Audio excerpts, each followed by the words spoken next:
Exploring ExtraFax for Domino. Junk fax protection overview. Use junk fax filter protection rules to help prevent unwanted junk faxes from entering your environment and reducing employee productivity. Creating a junk fax filter protection rule is very easy. While on the Details tab, first specify a description. Next, specify the target from which you want to base the junk fax filter protection rule on. In this example, CSID has been selected and an actual CSID value has been specified. When the junk fax filter protection rule is triggered according to the specified target, it must be then decided what action needs to be taken. In this example, the fax will be blocked from being received. ExtraFax will simply hang up on the remote fax system. It is possible to add an exception to junk fax filter protection rules.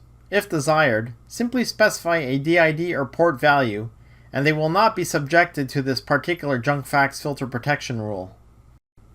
Individual junk fax filter protection rules can be easily turned on or off without affecting other junk fax filter protection rules that may be active. Once junk fax filter protection rules have been created, it is possible to specify the order in which they should be processed, simply by clicking on the Move Up or Move Down buttons. We hope you've enjoyed this tutorial. To learn more about our products, please visit our website for more product information and additional tutorials. Visit us at www.extracomm.com.